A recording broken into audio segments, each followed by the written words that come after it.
Assalamu alaikum. So today we are going to make a beautiful beach painting, and then on this beach there is a palm tree and the sky is really cloudy. That will make it beautiful.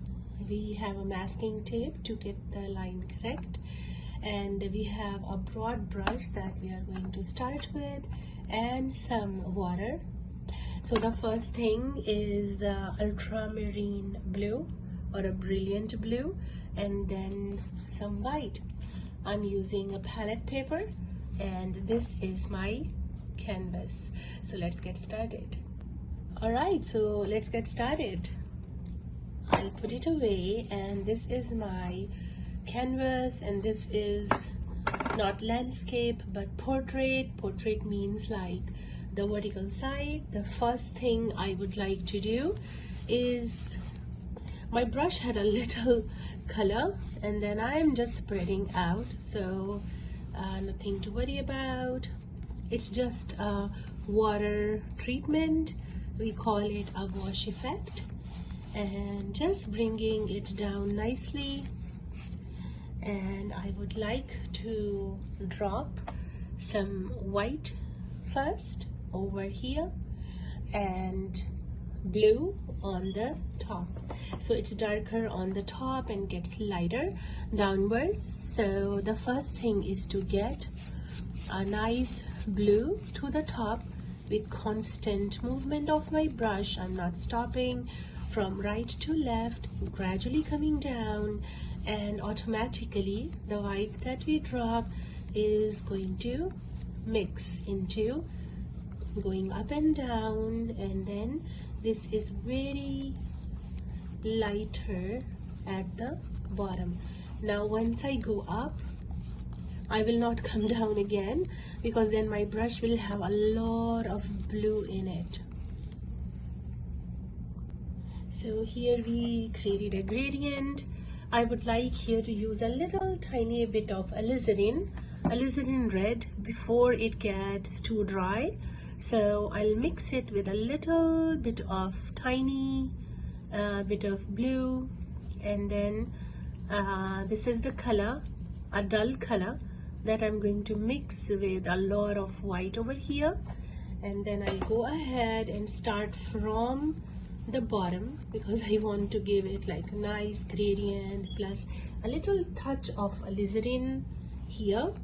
I retouched the palette so it becomes more dull and a little darker, little dull towards the bottom line. So after I added a little bit of masking tape, I am going to use a little bit of more bluish, a little bit of alizarin, and then a darker shade right under the masking tape. So, and after going horizontal, and maybe a fresh tint of darker blue, and the blue that we are bringing down, I am mixing a little bit of alizarin again to make it dull and dark at the same time, and then bringing the brush down with constant movement. Take care of the right and left and all the way to the bottom. Just make sure your brush is very dry coming down here.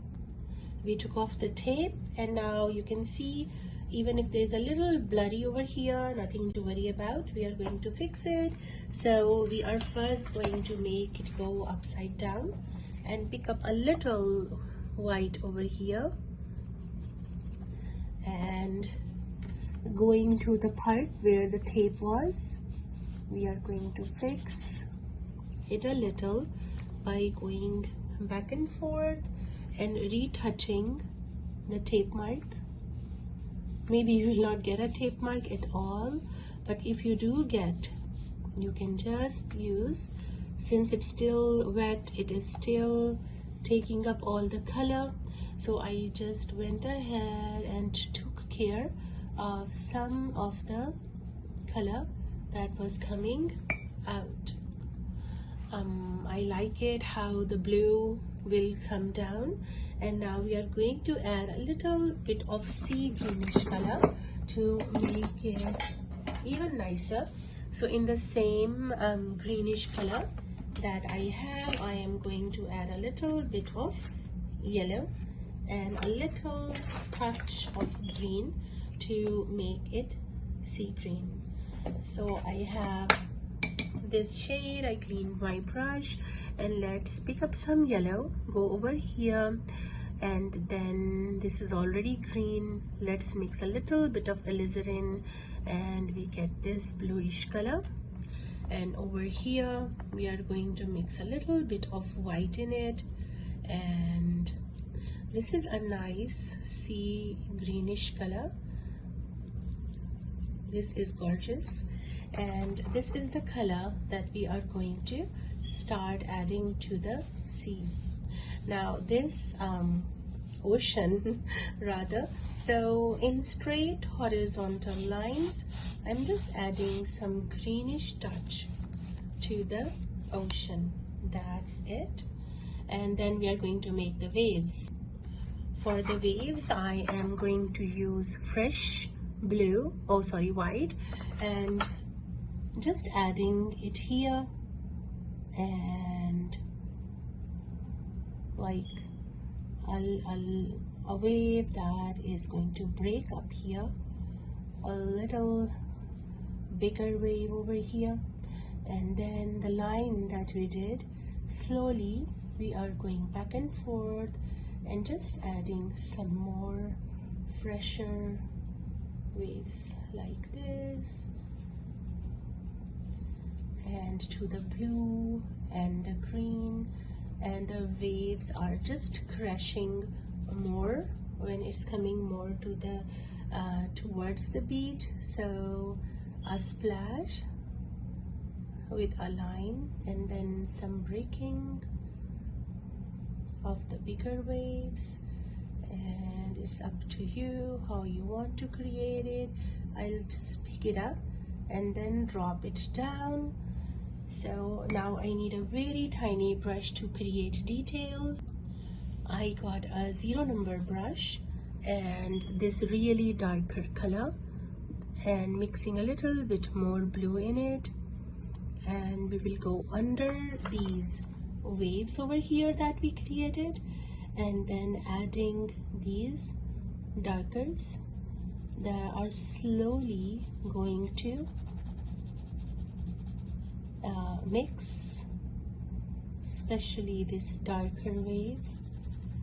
We need a bluish greenish color, so I'm carefully going around with my sharp brush and then adding these shadows under the bigger wave like that, working my way around it, and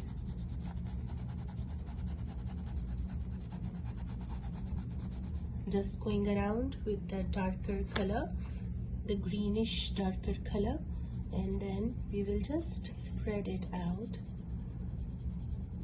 with a touch of your very sharp thin brush. We are making these darkers, and then we are moving around with these darkers to create different shadows in the crashing waves, more bluish at times, like a little bluish at times, and then some greenish at times, and then we'll just go and work around right under these sparkling waves to give it an impression of crashing waves on the beach. Here I would like to add a little bit of blue even in the far end of the ocean, and then here as well. So your green and your blue should work together to go under the splashing, crashing of waves like that. So it makes a beautiful, gorgeous impression of the waves that are crashing on this gorgeous beach. So these are some of the darkers. We don't have to overdo it, but a little bluish at time, little shadows, that are going to work up, and then little bit of surf that we also need over here too. I will just leave it like that. Alright, it's time to add some sparkles and very small waves. I'm going to use this brush and I'm going to press it here with my rag or paper towel. I like to recycle, so I love to use some of the old rags. How I kind of, you can see it, a little bit of wave. I will pick up some paint, and then some of the sparkles that I want to touch here and there, like for example over here where the waves are really crashing onto the beach. I will pick up the paint on the edge of this flat brush, and then I would like to add these small impressions of waves, and then there is more surf when it reaches the beach actually. So we have more foam around here, and here we go. So we added that, and some of the waves are crashing here. So just with a little tiny touch over here. Some of the lines are not very strong when they go back, but here they are going to be very strong. It's time to add a little bit of color to our beach. I will use this red and yellow and make it a little orangish. We'll pick up some white from here and make it a little bit of goldenish color, and with prominence of this alizarin, a little reddish. And going behind here, adding some color, like not in a straight line, but it's like some touch of color here and there, since the waves are just crashing down. And we'll just give it a wash, you know, just a wash before we add some lighter shades. So here a little bit of yellow ochre is going in to the beach as well, so a little bit of green is going to be diluted, or just it will change into a little bit of the color of the goldenish color of the beach. All right, and then we will just use our brush to mix it and add some lighter tones, especially here. So we want to give it a nice goldenish color. So just a straight line, and then you go back to it, and then like this, just these strokes like this. And then a darker bluish line is also going to continue where the big surf was. So some shadows that are going to actually mix in the yellow ochre and give it a nice shadows, greenish bluish shadows over here. We will also go in a little bit inside the ocean, and just behind these whites, the sharper breaking up surf here, and we will just continue.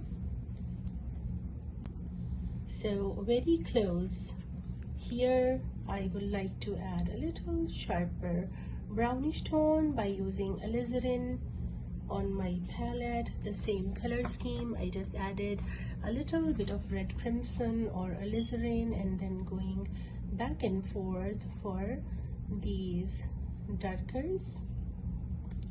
That is going to bring the beach into a lot of light here, and some of the reflections from the sand, some from the beach, so a little bit of darkers, random darkers are going to be very nice. Some of the water just stays there on the beach, and then a little bit of reflection will continue. Here I would like to drop a nice tree, like right in the middle. So I used a little black on my palette. I will mix it with a little bit of green, brown, and so this is the middle. I would like to start with a little right side, and then starting from here, my tree will just go all the way over here.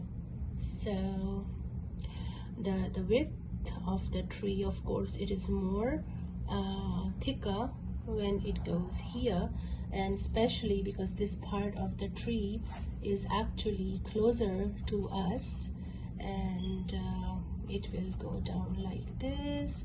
So some of the color, we will use a little bit of darker color, and then a little lighter when it goes up, so it is getting all the different reflections and everything. So right now, for a basic color, we want to add a little bit of brown, because there is a dark reflection of the sea behind it. So we would like to add some light against the dark ocean, and then this will go like this. We will add some more details to the tree. Right now it is just the basic line that goes all the way. We would also like to make the skeleton of the tree while using the same brush. We would just want to add some random lines that we are planning to add the leaves on. So the basic structure of the tree is like overpowering the whole composition. So this is going to be the skeleton of the tree we are planning to do. To add color, so we will use the same sharp brush, and then just move around with a little darker color that we did, and then using the tip of the brush, we are going to make these impressions of the leaves. So these bristles are just helping us. Some are a little darker, some are a little lighter. All the colors that were already there are helping. All right, so with the same teeny tiny brush and these bristles, we have to work our way to the tip of the tree. So some leaves will be definitely in the shadows, like that. We can add more color and shadows as we move around, work our way, decide which leaves are going to be thicker or thinner, and the direction of each branch. The point is to make it as thin as possible. So we have to make sure that we don't touch anything that since it is a quick drawing, and then there are a lot of wet areas. So what I did, I just turned it around, and now I'm going both ways for the tree, because this brand is sharp and then it's in full view.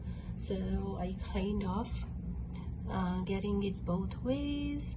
Some of the branches are going to overlap, and you just have to remember the angle, and I'll work my way with very sharp lines, and you can again get rid of some color and then pick it up again. So that is a beautiful tip, because sometimes your brush is overloaded with paint. So what you can do is just take out the color and then pick up the color on the tip of your brush. That is a very valuable tip, because sometimes your brush won't work as nicely. So if your tip is done, it's a slow work, so remove the color and then pick up the color again, and then work your way towards the details. So you can see I'm not using the same color. Some are darker, some are lighter, so that is the beauty of it. And whenever you feel that your tip has not enough paint, take out the color and then reload your brush, just the tip, and then you again pick up some fresh color, and then wherever you feel that there's not enough color, it's very dark or very light, so each blade you have to treat it like I'm just going to reload my brush again, and for every blade you have to do it independently, not like dabbing or stuff like that. So the point is to reload your brush every time you feel that there's not enough color. So reload and then go around, bring in some movement. All right, I can move around my canvas again. So I have to be careful about a lot of liquid paint down there. So we are almost there. This is the final branch, and then last but not the least, I want to add a lot of movement here. So some gaps would be really nice, so it will add a lot of movement. Some darkers, some are lighter, and so again and again, I didn't load a lot of paint on the brush, but time and again I can go back and forth to take out the color and reload the color. And sorry about adding something here. It's all right, since I have a rag and a little bit of water, I can go ahead and clean this part, and it's gone. All right, so even if you touch something, there's nothing to worry about. All right, in the last and final stages of our work, I got another rounded brush, and I will reuse some of the yellow ochre that I created, mix it with a little bit of white, and add those lights to the tree trunk. And then here we go, adding a very thin line to it, and then we can work around on this light. And so there is a lot of reflection going on here to the tree trunk, and we will just move around with the tip of the brush, and then all yellow ochre is definitely going to be mixed up with a little bit of bluish color, and you can also add little bit of darkers from the other side of the tree, so there are shadows as well, like that. And then the yellow ochre continues. Luckily we have some yellow ochre left from what we created earlier, and then I still have some. I will just add a little bit of white over here, like for extreme light, and how this is going to bring the tree to a lot of attention. So some pure white over here too, and how it is moving around. I am just making it more pronounced here, so just adding some volume to the tree. like that, and then some of the orange, some of the light will continue towards the top of the tree as well. So last but not the least, the shadows of the tree will look very convincing. So since the source of the light is up, I would like to just make some of the shadows on the beach, and then in blue, in some reddish tones like that. So you can clean your brush if you think this is overloaded with paint, but the shadows will add a nice touch to the overall effect of the painting. And some of the darkers, maybe a little bit, that will help us make darkers more convincing over here. So the blue is going to travel a little more to this side, and so there is a lot of light and a lot of darkers too, because where there is light there is also dark. So little tiny stones over the beach. It's not flat all the way, so there is always some the beach is like a little tiny stones or stuff that are like little shiny, and then we have some small tiny rocks or stuff. So little details over here will make a great difference. So looks like we are almost done with all the details. Hope you like this painting.